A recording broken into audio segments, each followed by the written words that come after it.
Structure of atom के अंदर तो डिस्कवरी वगैरह हमने पढ़ ली थी। इसमें अगर हम बात करें तो ये समरी थी जो कि हमने पहले भी देखी थी, बट एक बार क्विकली रिकैप कर रहे हैं क्योंकि इसका इस्तेमाल हो सकता है हमें आगे पढ़े। कि सबसे पहले इलेक्ट्रॉन का सिंबल हम ई से लिखते हैं। इलेक्ट्रॉन पर एब्सोल्यूट चार्ज, एब्सोल्यूट चार्ज का मतलब होता है एक्चुअल में कितना चार्ज है। एंड एक्चुअल चार्ज जो इलेक्ट्रॉन का है वो 1.6 इंटू 10 की पावर माइनस 19 कूलम होता है, नेगेटिव में, आपको पता है। और अगर प्रोटॉन की बात करूं तो प्रोटॉन पे प्लस 1.6 10 की पावर माइनस 19 कूलम का होता है। वेरेज न्यूट्रॉन पे कोई चार्ज नहीं होता है, इसलिए इसको क्या लिखा हुआ है, जीरो। अब एक टर्म आती है रिलेटिव चार्ज। रिलेटिव चार्ज हमेशा, रिलेटिव का काम क्या होता है, मैं बार बार बोलता हूं, कंपैरिजन करना। तो बस किसी और के रिस्पेक्ट में कंपैरिजन करना, वही है रिलेटिव का काम। तो यहां रिलेटिव चार्ज मतलब किसी और के रिस्पेक्ट में कंपेयर करेंगे, और वो किसके रिस्पेक्ट में, 1.6 इंटू 10 की पावर माइनस 19 के रिस्पेक्ट में। अब अगर मैं ऊपर वाले को डिवाइड करूंगा इससे तो -1 बचेगा, और नीचे वाले को डिवाइड करूंगा तो +1 बचेगा, और ये जीरो है तो ऑब्वियसली जीरो हो जाएगा। तो ये हो गया हमारा रिलेटिव चार्ज किसके रिस्पेक्ट में, विद रिस्पेक्ट टू 1.6 10 की पावर माइनस 19। फिर अगर मैं बात करूं मास की, तो मास 9.1 इंटू 10 की पावर माइनस 31 केजी होता है किसका, इलेक्ट्रॉन का। अगर हम बात करें प्रोटॉन के मास की तो 1.672 10 की पावर माइनस 27, और न्यूट्रॉन का 1.674 10 की पावर माइनस 27। दोनों का ऑलमोस्ट सेम है, लेकिन अगर कभी यही बस पूछ ले कि किसका ज्यादा होता है तो आप क्या बताओगे, न्यूट्रॉन का थोड़ा सा ज्यादा होता है। आपको दिख रहा 4 आ रहा है, यहाँ 2 आ रहा है। इसके बाद अगर हम बात करें मास इन यू, जब यू या एएमयू में मास पूछे ना तो ये भी रिलेटिव होता है। ये भी क्या होता है, रिलेटिव होता है। और रिलेटिव काम पता है आपको, क्या करना होता है, कंपैरिजन। तो ये किसके रिलेटिव होता है, 1.67 इंटू 10 की पावर माइनस 24 ग्राम के रिस्पेक्ट में।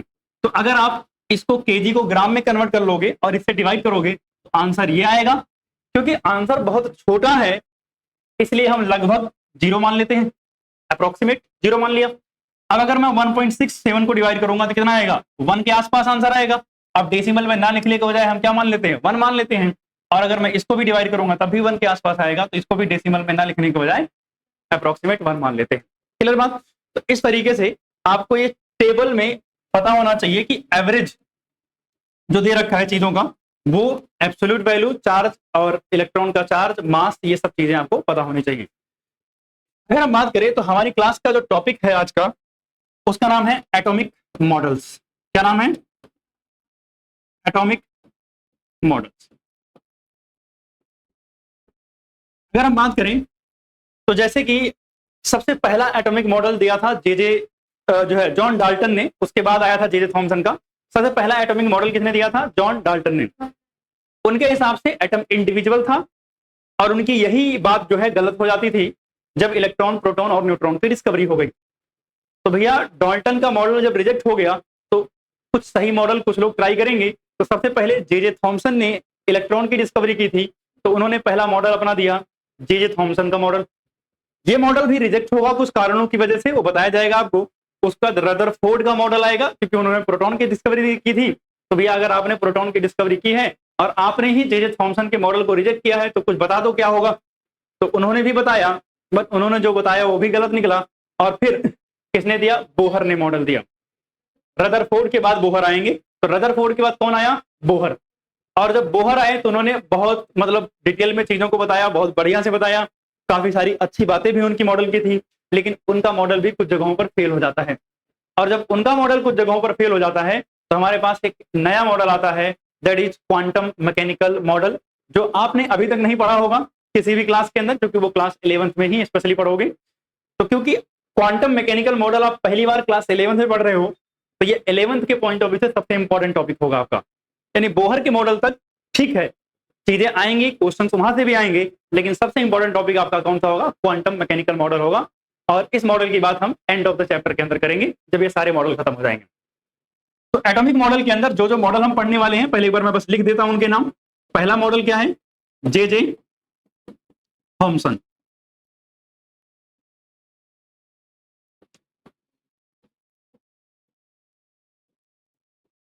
दूसरा जो मॉडल हम पढ़ने वाले हैं वो है रदरफोर्ड। Atomic model. और जो हम तीसरा पढ़ेंगे वो है बोर्स मॉडल।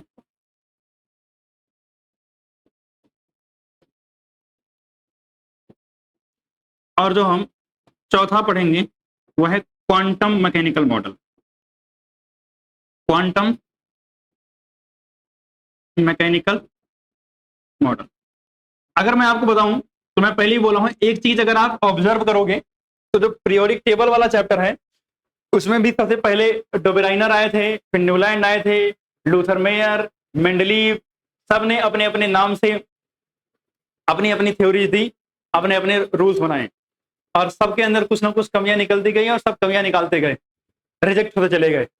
और लास्ट में हमने मॉडर्न पीरियोडिक टेबल बनाया जिसमें काफी सारे लोगों का कॉन्ट्रीब्यूशन था। वैसे मेन कॉन्ट्रीब्यूशन जो है एक ही साइंटिस्ट का था, बट इसके अलावा भी बहुत सारे लोगों का उसमें रोल था। ऐसे ही जब आप इस मॉडल में आते हो, थॉमसन मॉडल, थॉमसन ने अपने नाम पे दिया। अब ऑब्वियसली जैसे एक नॉर्मल इंसान के अंदर जेलस होती है किसी दूसरे की सक्सेस देख करके, वैसे ही ये लोग भी इंसान ही हैं, तो इनके अंदर भी दिक्कतें थी, तो ये भी कुछ कमियां निकालने लगे जॉन थॉमसन के मॉडल में। फिर रदरफोर्ड आए, इन्होंने अपने नाम से दिया, तो रदरफोर्ड अकेले कैसे फेमस हो सकते हैं? हाँ हाँ, स्टूडेंट थे जो बिल्कुल एक्सपेरिमेंट करेक्ट प्रूव करने के लिए ही कर रहे थे वो, बट बाद में जो है वो पूरा का पूरा एक्सपेरिमेंट इनका उल्टा हो गया। वह रहे, अगर मैं बोहर मॉडल की बात करूं तो ये भी रदरफोर्ड के ही साथ में थे, बट इन्होंने रदरफोर्ड के मॉडल को डिस्प्रूव कर दिया। एंड देन लास्ट में क्वांटम मैकेनिकल मॉडल, किसी का नाम नहीं है यहाँ, बहुत सारे लोगों की इन्वॉल्वमेंट होगी, तो इसलिए ये मॉडल अभी एक्सेप्टेड है, क्योंकि वो यहाँ पर सब अपना अपना कंट्रीब्यूशन थोड़ा थोड़ा दे रखे हैं और सब खुश है कि भैया हम सब का कुछ ना कुछ रोल है। तो सबसे पहले हम स्टार्ट करते हैं जे जे थॉमसन का एटॉमिक मॉडल, ठीक है ना? तो हेडिंग डालेंगे Thomson atomic model. Thomson atomic model. अगर मैं बात करूं बच्चे थॉमसन एटॉमिक मॉडल की, तो इस मॉडल के हिसाब से एटम कैसा है? स्फेरिकल। पहली बात तो ये मॉडल कब दिया गया था? 1898 के अंदर। कब दिया गया था? 1898 के अंदर। और एटम इस हिसाब से क्या है? Atom is spherical in shape. कैसा है? स्फेरिकल है इन शेप। और इसकी रेडियस कितनी है? इसकी रेडियस इन्होंने बताई अप्रोक्सीमेटली 10⁻⁻10 मीटर के आसपास है। यानी एटम स्फेरिकल शेप का है और एटम की रेडियस कितनी है? 10⁻⁻10 मीटर के बाद आसपास अप्रोक्सीमेट है। और इन्होंने क्या बोला कि एटम स्फेरिकल है, और एटम स्फेरिकल एटम के अंदर जो पॉजिटिव चार्ज है वो पूरे स्फीयर के अंदर है। मतलब अगर मैं बात करूं तो जैसे मैंने इस पूरे स्फेरिकल एटम के अंदर व्हाइट वाला पूरा पोर्शन बना दिया, तो ये व्हाइट पोर्शन क्या है? पॉजिटिव चार्ज है पूरा। क्या है ये? Positive charge. यानी पॉजिटिव चार्ज पूरे स्फीयर के अंदर फैला हुआ है। अगर हम बात करें इलेक्ट्रॉन जो है, इन्होंने बोला कि इलेक्ट्रॉन क्या है? ऐसे बीच बीच में क्या है? एम्बेडेड है। इलेक्ट्रॉन क्या है? ऐसे बीच बीच में एम्बेडेड है। और इलेक्ट्रॉन इस तरीके से एम्बेडेड है कि ओवरऑल एटम कैसा हो जाए? न्यूट्रल हो जाए। ओवरऑल एटम कैसा हो जाए? न्यूट्रल। तो मतलब यहां पे जो आपको ब्लैक कलर से दिख रहे हैं ये क्या है? इलेक्ट्रॉन है। क्या है? इलेक्ट्रॉन। और ये कहते हैं भैया नेगेटिव चार्ज। कैसा? ये नेगेटिव चार्ज। यानी नेगेटिव चार्ज इलेक्ट्रॉन जो है पॉजिटिव चार्ज स्फीयर के अंदर एम्बेडेड है। तो कहने का मतलब क्या हुआ? सुना ध्यान से। इन्होंने क्या बोला? Negatively charge electron, negatively charge electrons embedded in positively charged sphere। Positively charge sphere के अंदर एम्बेडेड है। और सुनना, और इस तरीके से अरेंज है। कहीं अरेंजमेंट कैसी है? Arrangement is such that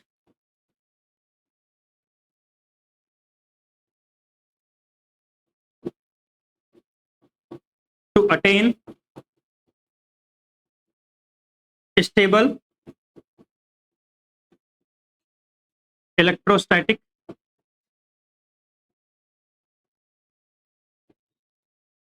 neutrality. कहने का मतलब ये पूरी अरेंजमेंट इस तरीके से है कि ओवरऑल एटम कैसा हो गया, न्यूट्रल हो गया।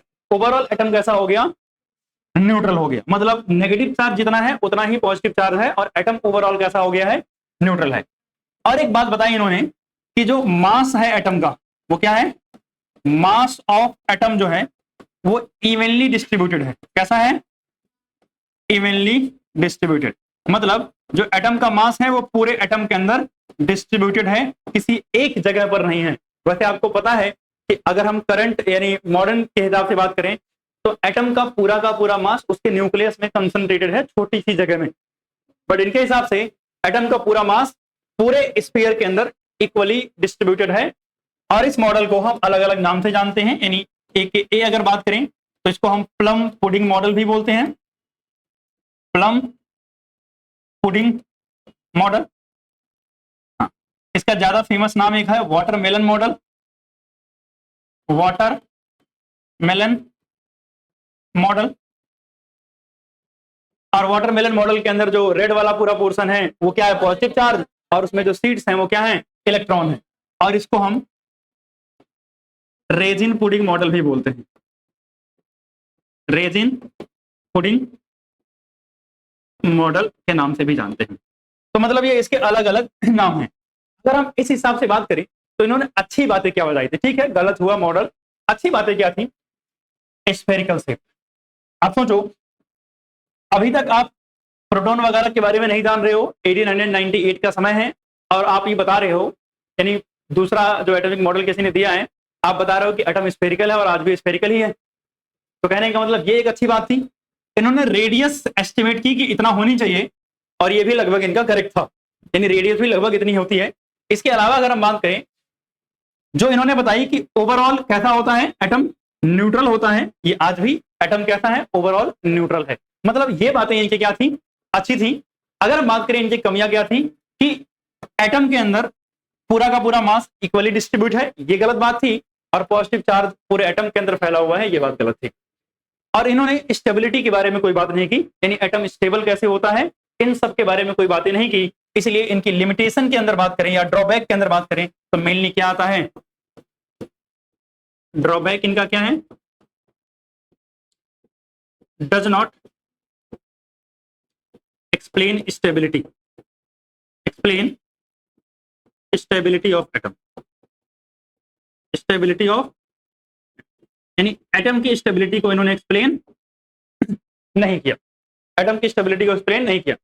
वैसे आपको पता है इन्होंने एटॉमिक मॉडल दिया था बट इनको नोबेल प्राइज मिला था फिजिक्स में। इनको क्या मिला था, नोबेल प्राइज मिला था फिजिक्स में।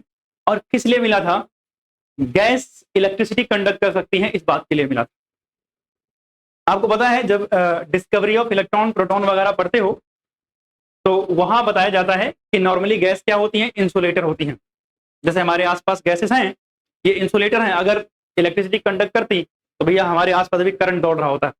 बट ऐसा नहीं होता है। तो मतलब गैसेस नॉर्मल कंडीशन में क्या होती हैं, इंसुलेटर की तरह काम करती है, इलेक्ट्रिसिटी कंडक्ट नहीं करती हैं।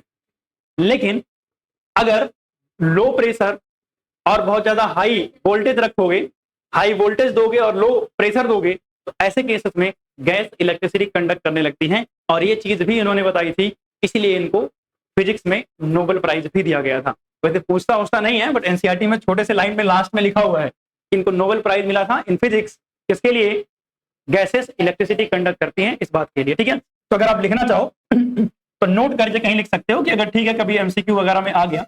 ऐसा काम तो जनरली जेई वगैरह या नीट वगैरह वाले करते हैं कि छुपी हुई चीजें निकाल के लेके आते हैं। तो नोट करके आप इसमें अलग से लिख सकते हो कि इन्होंने क्या मिला था, Nobel prize in physics, Nobel prize in physics for explaining electricity conduction in gases, electricity conduction in gas. यानी गैस इलेक्ट्रिसिटी कंडक्ट करती हैं, इस बात को एक्सप्लेन करने के लिए जो क्या मिला था, नोबेल प्राइज। अब रही बात कि ये सब चीजें ठीक, बस ठीक है मैं आता। तो अगर हम आगे चलते हैं तो हमें पता है अगला मॉडल जो आया था वो रदरफोर्ड का आया था। लेकिन रदरफोर्ड का मॉडल ऐसे डायरेक्टली ये नहीं था कि रदरफोर्ड आए और मॉडल दे दिया, कुछ चीजें हुई थी जिसके बाद उन्होंने जो है अपना मॉडल दिया था। तो पहले हम उनकी बात करेंगे। चलो अगले पेज पे। तो सबसे पहले कुछ इंपॉर्टेंट चीजें,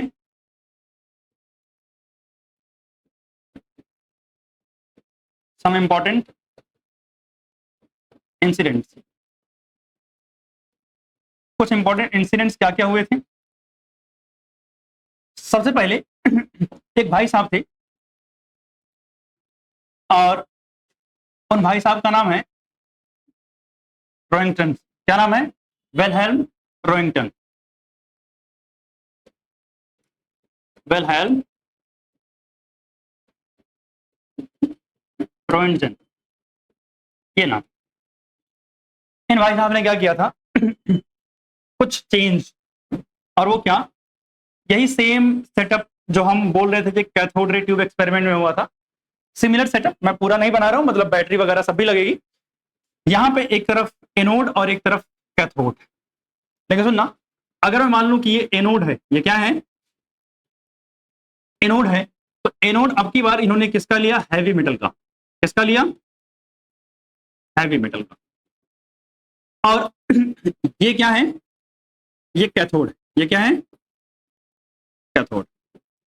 और वैसे बाकी सब चीज सेम कनेक्शन जैसे था वैसे किया। अब आपको पता है यहां से क्या बनेंगी, कैथोड रे बनेंगी। तो ये रोइंटन भाई साहब जो थे, इन्होंने जब ऐसा किया, यानी यहां बीच में क्या लगा रखा है, हैवी मेटल लगा रखा है। तो जब एनोड जो है कैथोड रे आकर के एनोड से टकराई, जो कि एक हैवी मेटल का एनोड है, तो यहां से कुछ रेडिएशन निकली बाहर की तरफ। मतलब यहां से कुछ क्या हुआ, रेडिएशन निकली। और इन्होंने ये रेडिएशन कैसे देखा भैया, अभी तक हम क्या करते थे, अंदर की तरफ जेडएनएस की लेयर लगा देते थे और टकराने पर ग्लो करता था। बट अब की बार इन्होंने क्या किया है, बाहर की तरफ लेयर लगा रखी है और बाहर देखने ग्लो हो रहा है। इसका मतलब कोई ना कोई रेज या कोई ना कोई रेडिएशन बाहर भी आ रही है, तभी तो ग्लो हो रहा है। इसका मतलब इन्होंने यहां ऑब्जर्वेशन क्या की, इन्होंने ऑब्जर्वेशन की क्या भाई, glow outside the discharge tube. Glow outside discharge tube, मतलब डिस्चार्ज ट्यूब के बाहर कुछ ग्लो हो रहा है। और अगर कुछ ग्लो हो रहा है तो डेफिनेटली कोई ना कोई रेडिएशन तो होगी। और उन्होंने उस रेडिएशन की, जो रेडिएशन थी, उस रेडिएशन की प्रॉपर्टीज और नेचर समझने की कोशिश की, बट इनको कुछ समझ नहीं आया। रेडिएशन का नेचर जो है unable to understand, unable to understand. भैया इनको नहीं समझ आ रहा था कुछ। तो जब इनको उस रेडिएशन का नेचर समझ नहीं आ रहा था कि क्या है, तो इन्होंने पता है क्या किया कि भैया क्या नाम रखूं, क्या नाम रखूं, समझ नहीं आ रहा था। तो उन्होंने उसका नाम रख दिया एक्स। एक्स मतलब कुछ भी हो सकता है, इनको नहीं समझ में आ रहा था क्या है। तो इन्होंने क्या किया, मैथ का इस्तेमाल किया। बोला भैया जैसे हम कुछ भी चीज को लेट मान लेते हैं, वैसे ही हमने इस रेज को मान लिया भैया ये एक्सरे है। क्या है? एक्सरे। और आज भी इसका नाम, यही नाम चलता है, एक्सरे के नाम से ये फेमस है। ये चाहते तो अपने नाम रख सकते थे, लेकिन इन्होंने एक्स मान लिया और इस चक्कर में जो है, जो वो रेडिएशन थी उसका नाम एक्सरे पड़ गया और आज भी हम वही पढ़ते हैं। अगर हम बात करें, इस एक्सरे की बात करें, तो ये बच्चे एक इलेक्ट्रोमैग्नेटिक रेडिएशन है। कैसी रेडिएशन है? Electromagnetic radiation. अब ये इलेक्ट्रोमैग्नेटिक रेडिएशन क्या होते हैं, रदरफोर्ड के जस्ट मॉडल के जस्ट बाद आप पढ़ोगे, जहां पर इलेक्ट्रिक और मैग्नेटिक फील्ड दोनों होती हैं उनके पास, ठीक है। तो ये एक इलेक्ट्रोमैग्नेटिक रेडिएशन है और आपको पता है इसकी हाई पेनिट्रेटिंग पावर है। क्या है? High penetrating power. High penetrating power का मतलब क्या हुआ कि भैया ये आपके शरीर के अंदर या किसी भी हार्ड ऑब्जेक्ट या किसी भी ऑब्जेक्ट के अंदर क्या होगा, सीधा एंटर कर जाएगा। पेनिट्रेशन का मतलब क्या होता है? एंटर करना। तो मैं कह रहा हूं हाई पेनिट्रेटिंग पावर मतलब ये बॉडी के अंदर क्या करेगी, बहुत तेजी से एंटर कर सकती है।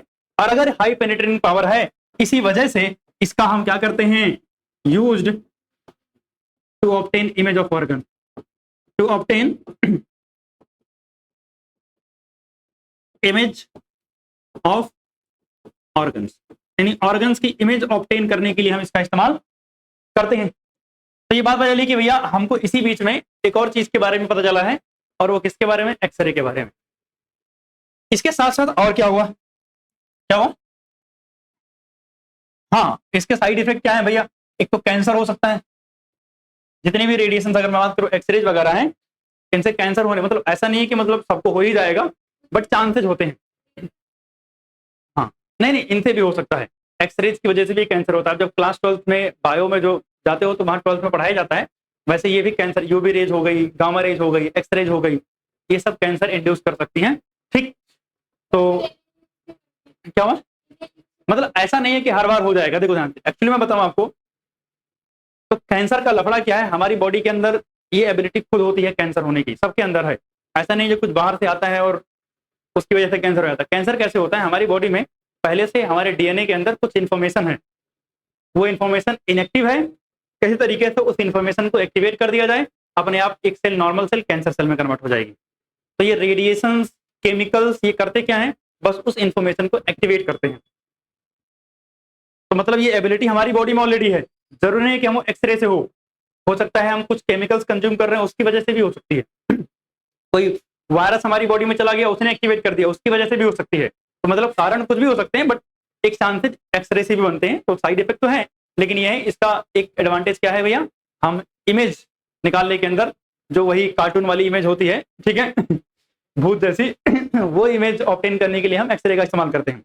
अब सुनना सर, रदरफोर्ड अगले एक्सपेरिमेंट में आएंगे, तो रदरफोर्ड का नाम अभी तक नहीं आया, अब आएगा रदरफोर्ड का नाम।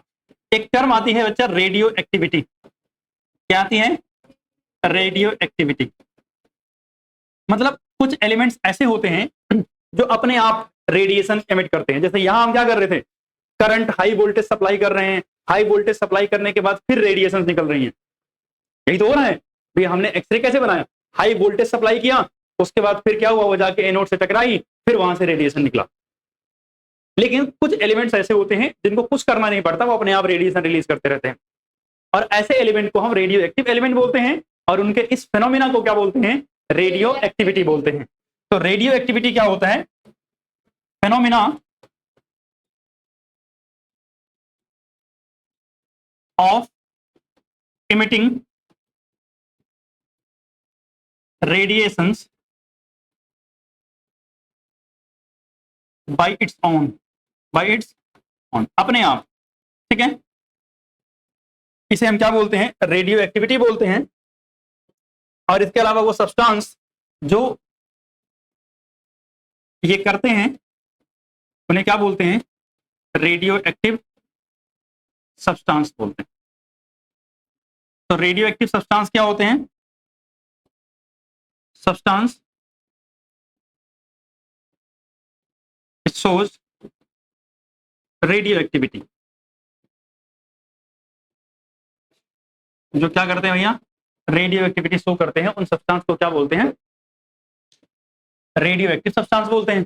अगर हम बात करें तो रेडियो एक्टिव सब्सटेंस में हमारे पास यूरेनियम है, फ्रांसियम है, ऐसे कई सारे एलिमेंट्स हैं पीरियोडिक टेबल में जो कि क्या है? Radio active. मोस्टली जो पीरियड नंबर 7 होता है ना, या एफ ब्लॉक है, इनमें बिलोंग करते हैं रेडियो एक्टिव सब्सटेंस। अब इस रेडियो एक्टिविटी के बारे में पता है किसने ऑब्जर्व किया था? हेनरी बैक्यूरेल ने। किसने किया था? Henri Becquerel. इन्होंने इसके बारे में सबसे पहली बार ऑब्जर्व किया था, ठीक है। इन्होंने ऑब्जर्व किया, तो जैसे बताऊं आपको मैं, जब कैथोड रे एक्सपेरिमेंट हुआ था, तो कैथोड रे एक्सपेरिमेंट के बाद किसने किया था? जे थॉमसन ने। उन्होंने इलेक्ट्रॉन डिस्कवर किया, बहुत नाम हुआ उनका, बड़े फेमस हुए। तो अब ट्रेंड चल गया, सब वही करने लगे। गोल्डनस्टीन ने भी किया, रदरफोर्ड का भी इन्वॉल्वमेंट थी, उसका रॉइंगटन ने किया, बहुत सारे लोग वही करने लगे कि मैं भी कुछ ढूंढूंगा, मैं भी कुछ फेमस होऊंगा। वही होता है जैसे इंस्टाग्राम पे कोई ट्रेंड चल गया या कोई रील वायरल हो गई, अब सब लोग उसी रील पे बनाने लगे। तो वही ट्रेंड यहाँ भी चल रहा था, तो सब लोग एक्सपेरिमेंट वैसे ही कर रहे थे। जब हेनरी बैक्यूरेल ने रेडियो एक्टिविटी जो ऑब्जर्व की, तो एक नया ट्रेंड शुरू हुआ कि अब पुराना वाला ट्रेंड चला गया है, अब नया ट्रेंड आया है। अब इस नए ट्रेंड पे काम करने वाले कई सारे लोग आए, जिसमें मैरी क्यूरी और पेरी क्यूरी, जो हस्बैंड एंड वाइफ हैं, इनका बहुत बड़ा रोल है रेडियो एक्टिविटी में, इनको नोबेल प्राइज भी मिला हुआ है। और एक रदरफोर्ड थे, और एक सूडी नाम के साइंटिस्ट थे। तो कौन कौन थे यहां पर? एक तो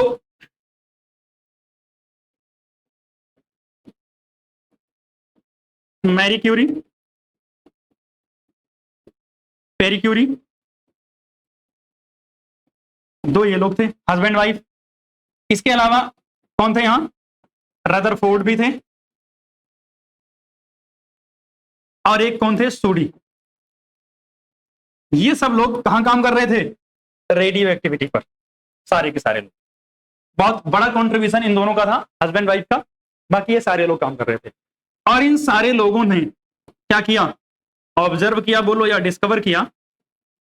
क्या क्या? तीन रेडिएशन के बारे में एनसीईआरटी ने दिया हुआ, अल्फा, बीटा, अल्फा रेज लिख दे रहा हूं, अल्फा रेज, बीटा रेज और गामा रेज। ये तीन रेडिएशंस के बारे में एनसीईआरटी ने मेंशन कर रखा है कि इन्होंने देखा। अल्फा रेज क्या था? अल्फा रेज में रोल था रदरफोर्ड का हीलियम 2+ न्यूक्लियस, यानी अगर हीलियम से 2 इलेक्ट्रॉन निकाल दो तो जो हीलियम का न्यूक्लियस बच जाएगा उसे क्या बोलते हैं? अल्फा रेज बोलते हैं। बीटा रेज जो थी वो कैसी थी? नेगेटिव चार्ज थी। कैसी थी? नेगेटिव चार्ज, और ये जस्ट लाइक इलेक्ट्रॉन, मतलब बहुत सिमिलरिटी इनकी थी किसकी तरह? इलेक्ट्रॉन की। और गामा रेज जो थी वो न्यूट्रल थी। कैसी थी? न्यूट्रल। और ये एक इंपॉर्टेंट बात, ये इलेक्ट्रोमैग्नेटिक रेडिएशन थी। कैसी थी? Electromagnetic radiation, electromagnetic radiation. तो जब हम आगे पढ़ेंगे इलेक्ट्रोमैग्नेटिक स्पेक्ट्रम तो वहां ये सब आएंगे, ठीक है। अब सुनो, इन सबकी कुछ ना कुछ पेनिट्रेटिंग पावर थी, तो एनसीईआरटी ने पेनिट्रेटिंग पावर के बारे में भी ऑर्डर बता रखा है। अगर हम बात करें इनके पेनिट्रेटिंग पावर की, किसकी बात करें? पेनिट्रेटिंग पावर की, तो सबसे ज्यादा किसकी थी? गामा रेज की। उसके बाद उससे कम बीटा रेज की, और सबसे कम पेनिट्रेटिंग पावर किसकी थी? अल्फा रेज की। अराउंड गामा रेज की जो है 1000 टाइम ज्यादा थी, बीटा की अल्फा के कंपेयर में अराउंड 100 टाइम्स ज्यादा होती है, ठीक है ना। तो कहने का मतलब पेनिट्रेटिंग पावर सबसे ज्यादा किसकी थी? गामा रेज की थी। अब यहां से आपको समझ में आया कि रदरफोर्ड इन्वॉल्व थे एक जगह पे, और वो जगह क्या थी? अल्फा रेज की डिस्कवरी में। इसीलिए इनके एक्सपेरिमेंट को अल्फा पार्टिकल स्कैटरिंग एक्सपेरिमेंट बोलते हैं। यानी अल्फा पार्टिकल इन्होंने इस्तेमाल क्यों किया था? कि वे काम ही वो उसी पे कर रहे थे, तो बढ़िया से इसको जानते थे, पहचानते थे, इसलिए अपने एक्सपेरिमेंट इन्होंने इसी का इस्तेमाल किया। तो रदरफोर्ड भाई साहब जो थे वो स्टूडेंट थे, या बोलो वैसे तो जो बड़े बड़े साइंटिस्ट होते हैं कहीं ना कहीं इंटर्नशिप कर रहे होते हैं, सीख रहे होते हैं अंडर द सीनियर साइंटिस्ट। तो वहीं रदरफोर्ड काम कर रहे थे, और रदरफोर्ड ने चाहा क्या था कि एक्चुअली में जो उनका जे थॉमसन थे, जे थॉमसन के मॉडल पे बड़े सारे क्वेश्चंस खड़े हो रहे थे। तो रदरफोर्ड ने ये सोचा कि मैं ये सारे क्वेश्चंस को दूर करता हूं और इनके मॉडल को बिल्कुल सही प्रूव करूंगा। इसके लिए इन्होंने दिमाग क्या लगाया कि भाई साहब देखो मेरे पास क्या है? अल्फा रेज है, अल्फा रेज पे क्या है? पॉजिटिव चार्ज है। अकॉर्डिंग टू थॉमसन पूरे के पूरे एटम के ऊपर कैसा है? पॉजिटिव चार्ज है। तो अगर मैं एक पॉजिटिव चार्ज रे को एटम के ऊपर स्ट्राइक करवाऊंगा या बम्बार्डिंग करवाऊंगा तो पॉजिटिव चार्ज से क्या हो जाएगा? डिफ्लेक्ट हो जाएगा। और जब वो डिफ्लेक्ट होगा तो मैं बताऊंगा देखो भाई साहब पॉजिटिव चार्ज को रिपेल कर रहा है, डिफ्लेक्शन आ रहा है, इसका मतलब एटम के अंदर पूरा हर जगह क्या है? पॉजिटिव चार्ज फैला हुआ है। इन्होंने ये सोचा था, बट ये हुआ नहीं, क्योंकि जब एक्सपेरिमेंट किया तो पता क्या चला कि most of the alpha particle या अल्फा रेज क्या हो गई? सीधी पास हो गई। क्या हो गई? सीधी। कुछ वेरी फ्यू डिफ्लेक्ट हुई थोड़ा बहुत, और आउट ऑफ 20,000 एक डिफ्लेक्ट हुई 180 डिग्री के एंगल पे। और इनकी जितनी भी एक्सपेक्टेशन थी उसका बिल्कुल अपोजिट निकला रिजल्ट। तो ये चाहते क्या थे? अपने गुरु जी को सही प्रूव करना, बट उन्होंने बढ़िया से गलत प्रूव कर दिया कि अब कोई सवाल ही नहीं बचा है, अब तो वो 100% गलत है। फिर भाई साहब जब ऐसा हो गया तो रदरफोर्ड साहब से भी पूछा गया भैया बताओ तुम कुछ मॉडल वॉडल के बारे में। तो इन्होंने भाई न्यूक्लियस के बारे में नया नया बताया था, तो इन्होंने अपना एटॉमिक मॉडल भी दिया। इनके मॉडल को ज्यादातर हम बोलते हैं सोलर सिस्टम की तरह है। सेंटर में क्या है? न्यूक्लियस है, यानी सन है, और उसके चारों तरफ प्लेनेट जैसे रिवॉल्व कर रहे हैं, वैसे ही इलेक्ट्रॉन ऑर्बिट के अंदर क्या कर रहे हैं? रिवॉल्व कर रहे हैं। यही था बेसिक इनका मॉडल। ठीक, तो आपने इतनी बात समझी। अब अगर हम बात करें तो रदरफोर्ड के अल्फा पार्टिकल स्कैटरिंग एक्सपेरिमेंट की बात करते हैं। यहां तक नोट कर लिया है। तो हेडिंग डालेंगे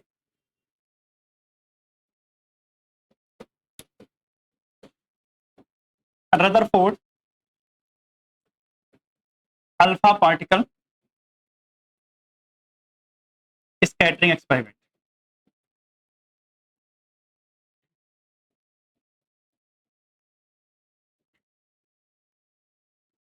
मैं रदरफोर्ड के मॉडल को भी थोड़ा सा जल्दी ही खत्म करता हूं, क्योंकि ये भी मॉडल उतना इंपॉर्टेंट नहीं है। हमारे काम की बात जो शुरू होगी वो इसके बाद से शुरू होगी, यानी रदरफोर्ड का मॉडल जहां खत्म होगा उसके बाद से जो हमारी चीजें शुरू होंगी वहां से क्वेश्चंस आने शुरू हो जाते हैं पेपर में। यहां तक तो समझ लो बस, मतलब ना के बराबर बिल्कुल नहीं ही आते हैं। ठीक, तो अगर हम बात करें एक बार यहां से कुछ डायग्राम एनसीईआरटी से लेंगे, तो सबसे पहले अगर हम बात करें तो इस एक्सपेरिमेंट में आपने ये सेटअप पहले भी देखा होगा। ये क्या लिया? Gold foil. गोल्ड फॉइल ही क्यों लिया था?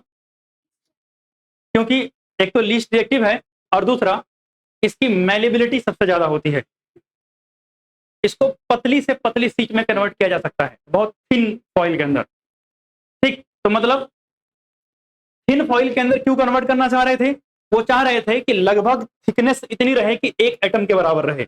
बहुत ज्यादा थिकनेस होगी तो भैया आगे बहुत सारे एटम हो गए, तो इनका यह था कि भैया थिकनेस जो हो क्या हो, लगभग एक एटम के बराबर रहे, ताकि जो रिजल्ट मिले वो एक्यूरेट मिले। तो भैया अगर मल्टीपल एटम होंगे तो हो सकता है रिजल्ट कुछ और मिल जाए, अगर सिर्फ एक ही एटम रहेगा सीधा जाके टकराएगी तो मतलब ज्यादा बढ़िया रिजल्ट मिलेगा, ये चाहते थे, इसलिए गोल्ड फॉइल लिया था। मैलेबिलिटी ज्यादा थी, थिकनेस बहुत कम हो सकती थी।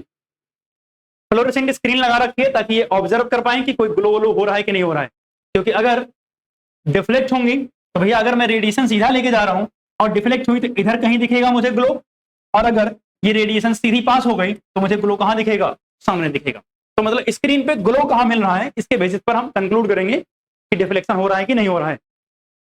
तो ये एक्सपेरिमेंट पूरा किया, यहां से सोर्स ऑफ अल्फा पार्टिकल लिया और इसके बाद जो है ये फोटोग्राफिक प्लेट है जहां पर स्क्रीन में देखेंगे। आप सुना जानते, यहां से जब गई जो है रेडिएशन अल्फा रेज, तो हुआ क्या? जो ही आपको पहले पता है कि most of the alpha particle क्या होगा? स्टेट चलेगी। नीचे वाले एक्सपेरिमेंट में देखोगे ज्यादातर अल्फा पार्टिकल कैसे जा रहे हैं? स्टेट। अगर आप देखोगे कुछ थोड़ा थोड़ा डिफ्लेक्ट हुए, देखो ये दिख रहा, कुछ थोड़ा थोड़ा क्या हुआ? डिफ्लेक्ट हुए, और कुछ देखो सीधा जा रहे थे और ये बेंट हो गए, मतलब अपने रास्ते पे वापस आने लगे। तो अगर हम बात करें तो इस एक्सपेरिमेंट का रिजल्ट क्या था कि most of the alpha particle pass through the gold foil undeflected, बिना डिफ्लेक्शन के पास हो गए। दूसरा, ए स्मॉल या बोलो very few alpha particle was deflected by small angle, यानी बहुत कम अल्फा पार्टिकल थे जो थोड़े से एंगल से डिफ्लेक्ट हुए। And A very few alpha particle, यानी बहुत कम, 1 out of 20,000 bounced back at 180 degree angle, nearly 180 degree angle. अब अगर हम बात करें तो इसका क्या रिजल्ट हो सकता है? भैया अगर most of the alpha particle बिना डिफ्लेक्शन के पास हो गए, इसका मतलब most of the space are empty, यानी वहां पॉजिटिव चार्ज नहीं है, क्योंकि अगर पॉजिटिव चार्ज होता तो डेफिनेटली डिफ्लेक्शन होना चाहिए था, यानी पॉजिटिव चार्ज पूरे एटम में स्प्रेड नहीं है। पहली बात कह रहा है वेरी फ्यू डिफ्लेक्टेड, तो वेरी फ्यू डिफ्लेक्टेड मतलब इसका मतलब पॉजिटिव चार्ज एटम में तो है लेकिन कहीं छोटी सी जगह पे है, इसलिए कुछ डिफ्लेक्ट हो रही है, और उसमें से 20,000 में से एक पूरे 180 पे आ जा रही है। इसका मतलब जब वो रेज जाके कहीं टकरा रही है तो उसको अपोजिट डायरेक्शन में फोर्स बहुत तगड़ा मिल रहा है, तभी तो पूरा 180 पे आ गई। हम तो सोच रहे थोड़ा बहुत डिफ्लेक्ट हो जाएगी, मतलब वापस आ गए अपने रास्ते पे। इसका मतलब छोटी सी एरिया में, क्योंकि बहुत कम हो रही है, 20,000 में एक, मतलब एरिया बहुत छोटी है, और पूरे 180 पे वापस आ रही है, इसका मतलब क्या हुआ? बहुत तगड़ा वाला फोर्स इनको लग रहा है। तो इसका कंक्लूजन क्या निकलेगा कि भैया पॉजिटिव चार्ज जो है वो किसी एक ही जगह पे छोटी सी में पूरा का पूरा है, क्योंकि अगर एक ही जगह पे पूरा पॉजिटिव चार्ज है तो जब पॉजिटिव जाके उससे टकराएगा तो डिफ्लेक्शन या फोर्स या रिपल्सन क्या होगा? बहुत तगड़ा वाला होगा। तो ये सब कंक्लूजन थे। अब अगर हम बात करें इनके कंक्लूजन की, तो इन्होंने कंक्लूजन क्या क्या निकाला कि most of the space in atom are empty. अब सुना, अगर बात करें तो यहाँ एक्सप्लेनेशन लिखा हुआ, क्योंकि भैया ज्यादातर बिना डिफ्लेक्शन के पास हो गए, ठीक है, most of the space are empty, तो ये आपको नहीं लिखना है, आपको तो पता है, बस इतना लिखो कंक्लूजन में कि भैया most of the space are empty. Reason, क्योंकि भैया most of the alpha particle are passed without any deflection. अगला सुना, a very few alpha particle were deflected, कुछ डिफ्लेक्ट हुई, and the deflection must be due to enormous repulsive force showing that the positive charge of the atom is not spread throughout the Thomson, जैसे कि माना था। इसका मतलब simple शब्दों में अगर मैं बात करूं तो यहां पे अगर मैं लिखना चाहूं कंक्लूजन में, तो शॉर्ट में मैं क्या लिख सकता हूं कि जो है कहा गया positive charge of the atom is not spread through out the atom, बस यहीं तक, spread out through out the atom. हमें पता है ये बात तो थॉमसन नहीं मानी थी, ठीक, क्लियर बात। इसके अलावा अगर हम बात करें तो जो पॉजिटिव चार्ज है had concentrated in a very small volume that repel and deflected the positively charged alpha particle।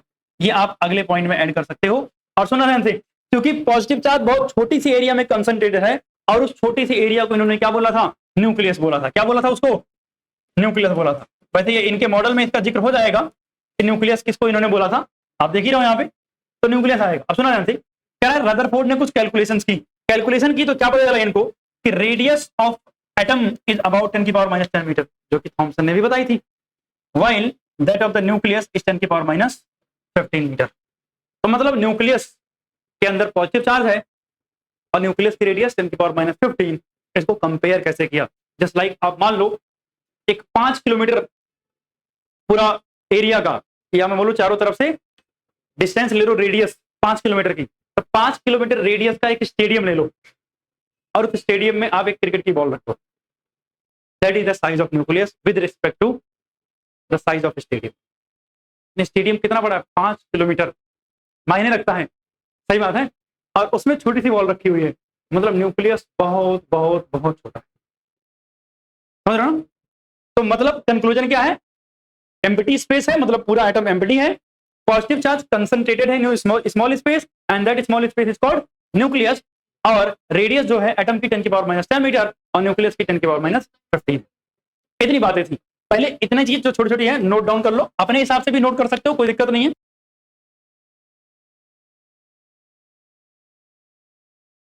अगर इसको मैं बात करूं तो इसको बोलते हैं हम ऑब्जर्वेशन। क्या बोलते हैं, ऑब्जर्वेशन। भैया ये तो ऑब्जर्व किया है, ये जो किया है भैया अपनी ऑब्जर्वेशन को क्या किया है, कंक्लूड किया है, ये क्या है, कंक्लूजन। और इसकी बात अभी हम करेंगे, वो तो उनका मॉडल है।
तो सबसे पहले अगर हम बात करें अब रदरफोर्ड का मॉडल, भाई साहब इन्होंने क्या किया, थॉमसन के मॉडल को रिजेक्ट कर दिया। तो अब इनको मॉडल तो देना पड़ेगा, मजबूरी, लोग पूछेंगे तो बताना पड़ेगा। और इन्होंने क्या क्या बताया, क्योंकि पॉजिटिव चार्ज कहाँ है, एक छोटी सी स्पेस में कंसंट्रेटेड है, तो इन्होंने कहा the positive charge of the positive charge and most of the mass of the atom was densely concentrated in extremely small region is a काटो सीधा called nucleus। क्या बोलते हैं उसको हम, न्यूक्लियस। इन सिंपल शब्दों में पूरा पॉजिटिव चार्ज जितना भी मास है एटम का वो सब के सब एक छोटी सी जगह पे है and that small space is called nucleus. और इन्होंने बोला कि इलेक्ट्रॉन जो है वो न्यूक्लियस के अराउंड एक सर्कुलर पाथ में क्या कर रहे हैं, घूम रहे हैं। क्या the nucleus is surrounded by electron that move around the nucleus in a circular path, in a circular path. इसको भी मैं ऐसे काट रहा हूं ताकि छोटा हो जाए स्टेटमेंट। और इन्होंने इस सर्कुलर पाथ को क्या बोला, ऑर्बिट बोला, कॉल्ड ऑर्बिट। क्लियर बात। अगली बात बताएं तो इन्होंने कहा electron and the nucleus are held together by electrostatic force of attraction. क्या मतलब था इनकी बातों का, सबसे पहले न्यूक्लियस सेंटर में है और यहीं पर सारा पॉजिटिव चार्ज। न्यूक्लियस के चारों तरफ क्या है, सर्कुलर पाथ है जिनको इन्होंने क्या बोला, ऑर्बिट। क्या बोला इन्होंने, ऑर्बिट। और इस ऑर्बिट के अंदर कौन है, इलेक्ट्रॉन है, और इलेक्ट्रॉन इस सर्कुलर पाथ में क्या कर रहा है, रिवॉल्व कर रहा है। क्लियर, यही इनका मॉडल था। इसको हम सोलर सिस्टम मॉडल भी बोलते हैं। किस नाम से जानते हैं, सोलर सिस्टम। रदरफोर्ड का मॉडल है, तो आप यहां लिख रहे हो AKA सोलर सिस्टम मॉडल, क्योंकि ये पूरा कैसे दिखता है, सोलर सिस्टम की तरह। अब एक बार इसके ड्रॉबैक समझ लेना, फिर इसको नोट डाउन करना। सुना, अगर मैं इस मॉडल के हिसाब से बात करूं तो इलेक्ट्रॉन एक सर्कुलर पाथ में रिवॉल्व कर रहा है, और इलेक्ट्रॉन अपनी जगह पर कैसे है भैया, इलेक्ट्रॉन को न्यूक्लियस अट्रैक्ट कर रहा है, और वो कौन सा फोर्स है, इलेक्ट्रोस्टैटिक फोर्स। कौन सा फोर्स है, इलेक्ट्रोस्टैटिक फोर्स। और इस पे बाहर की तरफ कौन सा लग रहा होगा force, centrifugal force, centrifugal force. सही बात है। और इसलिए इलेक्ट्रॉन अपनी जगह पे क्या कर रहा है, घूम रहा है सर्कल में। ठीक, आप सुनना, एक भाई साहब थे मैक्सवेल, उन्होंने एक थ्योरी दी है इलेक्ट्रोमैग्नेटिक वेव थ्योरी, उसकी बात हम जस्ट इसी के बाद ही करेंगे। तो अगर हम मैक्सवेल भाई साहब की बात करें तो इन्होंने कुछ क्वेश्चंस किए इनसे। पहली बात, एक नॉर्मल सी फिजिक्स लगाएं अगर हम, तो जब भी कोई चीज सर्कुलर मोशन में होती है तो लगातार उसकी डायरेक्शन चेंज होती है और उसमें कॉन्टिन्यूअस एक्सीलरेशन होगा, चाहे उसकी स्पीड कांस्टेंट हो या वेरी कर रही हो, इस बात से कोई मतलब नहीं है। यानी जब भी सर्कुलर मोशन होगा तो हमेशा एक्सीलरेशन होगा। ठीक, और चीज, अगर कोई न्यूट्रल चीज सर्कुलर मोशन में है तो उसमें से कोई रेडिएशंस वगैरह नहीं रिलीज होती हैं। जैसे एटम सर्कुलर मोशन में होते हैं तो वहां से कोई रेडिएशंस रिलीज नहीं होती हैं, जबकि जब कोई चार्ज पार्टिकल यानी जिस पर चार्ज हो वो सर्कुलर मोशन में होता है तो एक्सेलरेशन में होगा, और जब एक्सेलरेशन में होगा तो इलेक्ट्रोमैग्नेटिक रेडिएशन एमिट करेगा। यानी क्या रिलीज करेगा, रेडिएशन। तो अब मान लिया इलेक्ट्रॉन एक चार्ज पार्टिकल तो है ही है, अभी जब घूमेगा तो क्या करेगा, रेडिएशन रिलीज करेगा। तो जब भैया ये इलेक्ट्रोमैग्नेटिक रेडिएशन रिलीज करेगा, या मैं सिंपल शब्दों में रेडिएशन ही बस लिख दूं, तो क्या रिलीज करेगा, रेडिएशन एमिट करेगा। तो रेडिएशन क्या कर रहा है, जब रिलीज कर रहा है तो भैया इसकी एनर्जी क्या होगी, कम होती जाएगी। इसकी एनर्जी क्या होगी, कम होती जाएगी, और इसका पाथ जो था वो धीरे धीरे श्रिंक करता चला जाएगा। मतलब लेट से अगर ये न्यूक्लियस है, इलेक्ट्रॉन इनिशियली यहां घूम रहा था तो धीरे धीरे थोड़ा अंदर आएगा, यहां घूम रहा था धीरे धीरे थोड़ा अंदर आया, फिर और अंदर आया, फिर और अंदर आया, फिर और अंदर आया, और फाइनली न्यूक्लियस में पहुंच गया। और ऐसा होने में इसको बस 10⁻⁸ सेकंड लगेंगे कैलकुलेशन के हिसाब से। मतलब अगर ऐसा है तो मेरे आसपास जितनी भी चीजें हैं और इंक्लूडिंग मी 10⁻⁸ सेकंड में खत्म हो जाने चाहिए, कुछ भी एग्जिस्ट नहीं करना चाहिए। बट ऐसा तो नहीं हुआ, हम बातें कर रहे हैं, हमारे आसपास सब कुछ है और सब एग्जिस्ट कर रहा है, मतलब कहीं ना कहीं इस थ्योरी में गड़बड़ी है। कहीं ना कहीं इस थ्योरी में क्या है, गड़बड़ी। तो सर ठीक है, इलेक्ट्रॉन घूम रहा है तो रेडिएशन रिलीज कर रहा है और दिक्कत हो रही है, तो एक काम करते हैं, इलेक्ट्रॉन को कांस्टेंट कर देते हैं, रोक देते हैं, भैया घूमे ही मत, टेंशन ही खत्म। तो अगर ये घूमेगा नहीं तो मतलब एक जगह पे ये स्टेबल रहेगा। अगर घूमेगा रहेगा तो कौन सा फोर्स नहीं लगेगा? सेंट्रीफ्यूगल फोर्स नहीं लगेगा। तो अट्रैक्शन सिर्फ लग रहा है, ये अंदर खींच लेगा, यानी फिर से न्यूक्लियस में चला गया। और अगर फिर से न्यूक्लियस में चला गया तो ये बताओ वैसा टाइप का नहीं हो गया थॉमसन मॉडल की तरह? भैया सारा का सारा इलेक्ट्रॉन अगर यहीं चला गया तो इलेक्ट्रॉन कहाँ होंगे? ये पॉजिटिव चार्ज के साथ में होंगे। तो मतलब छोटा सा हिस्सा नहीं हो गया कि भैया पॉजिटिव चार्ज ये है चारों तरफ और यहाँ यहाँ इलेक्ट्रॉन है अंदर। तो भैया ये थॉमसन मॉडल फिर से बन गया। आप थॉमसन मॉडल को रिजेक्ट करके आ रहे हो और फिर से वही बना दिया। तो कहने का मतलब कमियां तो आ गई, और क्या एक तो प्रॉब्लम क्या, रेडिएशन की, अगर घूम रहा है तो दिक्कत, और अगर रोक दिया तो दिक्कत।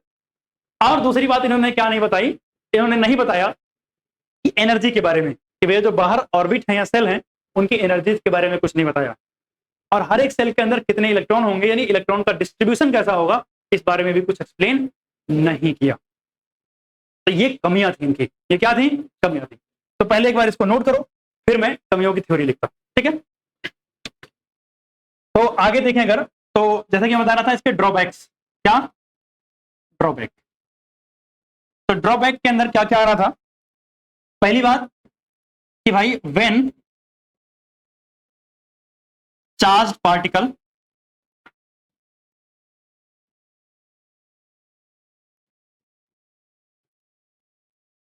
undergoes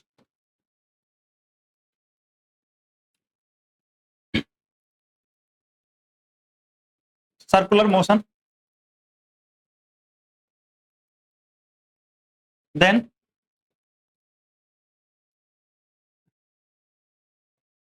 due to acceleration it emit radiation, it emit radiation,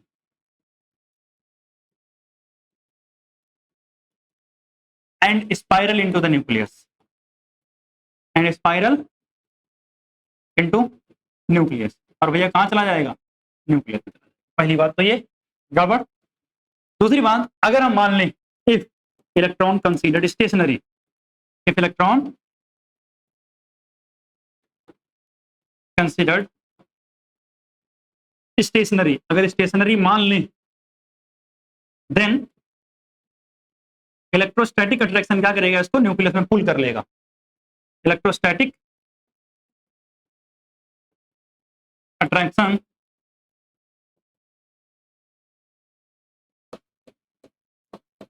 pull electrons into nucleus. Electron तो कहां पुल कर लेगा भैया? न्यूक्लियस के, ठीक है ना? और इसके बाद अगर हम बात करें तो इन्होंने और क्या नहीं बताया, इन्होंने distribution and energy of electron does not explain.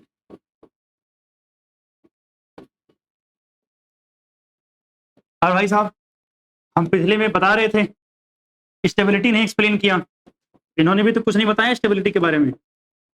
Does not explain stability of atom. और आपको पता है इन्होंने अभी भी न्यूट्रॉन्स के बारे में भी कुछ जिक्र नहीं किया है, ठीक है? तो ये कमियां हो गई, इसको नोट डाउन करो, आगे चलते हैं उसके बाद। तो अब अगर हम आगे चलेंगे तो हमारे पास आगे के जो टॉपिक्स आते हैं, वैसे तो आएगा बोहर मॉडल, लेकिन बोहर मॉडल को समझने के लिए हमें कुछ बातें समझनी पड़ेंगी, और वो बातें समझने के बाद ही हमें बोहर मॉडल समझ आएगा। तो वो बातें क्या क्या हैं कि सबसे पहली बात इलेक्ट्रोमैग्नेटिक वेव थ्योरी यानी ईएम वेव थ्योरी क्या थी। फिर उसके बाद आती है Planck quantum theory. Planck quantum theory क्या कहती है? उसका फिर हमें पता चलेगा भैया डुअल नेचर ऑफ रेडिएशंस, यानी उसके दो नेचर होते हैं, particle and wave nature, and then photo electric effect और ब्लैक बॉडी रेडिएशन। और जब ये सब समझ लेंगे तब शुरू होगा क्या? बोहर का एटॉमिक मॉडल।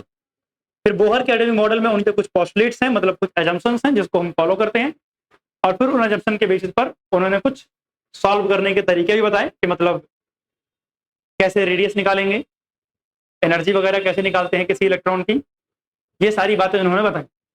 और उसके बाद अगर हम बात करें तो हमारे पास एटॉमिक स्पेक्ट्रम करके एक टॉपिक आएगा, एंड देन आपकी जो है क्वांटम मैकेनिकल मॉडल वगैरह शुरू होगा। अगर हम बात करें तो ये पूरा पोर्शन वैसे तो आज की क्लास में नहीं हो सकता, बट अगर मैं बात करूं कुछ चीजें, जैसे इस टॉपिक के जस्ट बाद एनसीईआरटी में कुछ बातें बता रखी हैं, और वो क्या है, सिंबल एक एटम का। आपको पता है ये नीचे जेड होता है और ये ऊपर क्या होता है, ए होता है, सही बात है। अगर हम बात करें इसकी तो यहाँ जेड को हम क्या बोलते हैं, एटॉमिक नंबर बोलते हैं। क्या बोलते हैं हम, एटॉमिक नंबर बोलते हैं, और ए को बोलते हैं एटॉमिक मास। वैसे तो ज्यादा बढ़िया टर्म होती है इसका एटॉमिक नंबर, ठीक है, इसको हम बोलते हैं मास नंबर। क्या बोलते हैं इसको हम, मास नंबर, ठीक है। अब मेरी बात सुनना, जो जेड होता है वो एटॉमिक नंबर है, और ये किसके बराबर होता है, नंबर ऑफ प्रोटॉन के बराबर होता है। और जो ए होता है वो मास नंबर है, और ये क्या होता है, number of proton plus neutron, number of proton plus number of neutron के बराबर होता है, ठीक है। तो ये दोनों चीजें। अगर हम बात करें, मान लिया कोई एटम न्यूट्रल हुआ, अगर कोई एटम कैसा है, न्यूट्रल है, तो फॉर न्यूट्रल एटम जो इलेक्ट्रॉन होते हैं, यानी नंबर ऑफ इलेक्ट्रॉन जो है वो भी किसके बराबर होते हैं, जेड के बराबर होते हैं। इंपॉर्टेंट बात है, ये सिर्फ न्यूट्रल एटम के लिए है, ठीक है। अब यहीं से दो चीजें और भी एनसीईआरटी में मेंशन की हुई है, एक आइसोबार और एक आइसोटोप। ये नाम भी आपने पहले सुना होगा। अगर हम बात करें सबसे पहले आइसोटोप की, तो आइसोटोप्स क्या होते हैं, जिनका एटॉमिक नंबर क्या होता है, सेम होता है, same atomic number but different mass number, but different mass number.